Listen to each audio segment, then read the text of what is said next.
आप सभी भाई-बहनों का आध्यात्मिक ऑक्सीजन के अंतर्गत ज्ञान कक्षा में एक बार फिर स्वागत है। आज की चर्चा में देखिए 3 शब्दों को लेके है।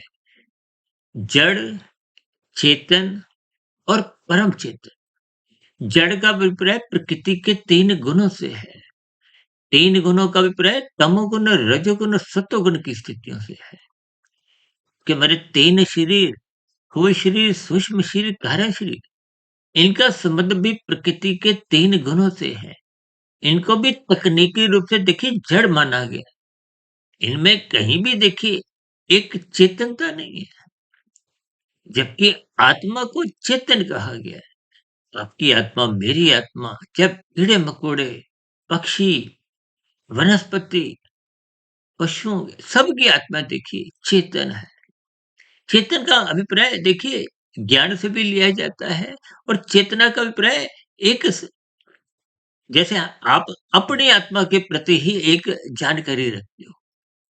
दूसरे की आत्मा चाहे वो पशु हो, पक्षी हो, मनुष्य हो, यानी कि हम दूसरों की आत्मा का कोई ज्ञान नहीं रखते और परमात्मा को परम चेतन कहा जाता है।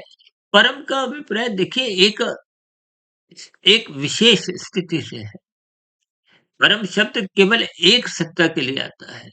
अब देखिए ना परमात्मा एकमात्र अनंत स्वरूप सत्ता है और एक ही सत्ता के जो अलग-अलग स्वरूप हैं। परमात्मा स्वयं अपना स्वरूप अपने अलग-अलग अवतारों में रचते हैं।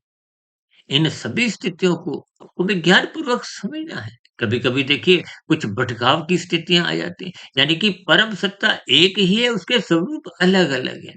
परम सत्ता कोई 2, 4, 10, 20, 50, 100 नहीं होती। वो परम सत्ता सभी आत्माओं के भीतर भी है, क्योंकि परमात्मा सर्वव्यापी सत्ता है। इसलिए परमात्मा को परम चेतन कहा जाता है, आत्मा को चेतन और शेष सभी गुणों को, प्रकृति को, माया को, सभी यंत्रों को जड़ कहा जाता है। कल फिर मिलते हैं एक नए विषय के साथ। तब तक आप सभी भाई-बहनों का बहुत-बहुत धन्यवाद।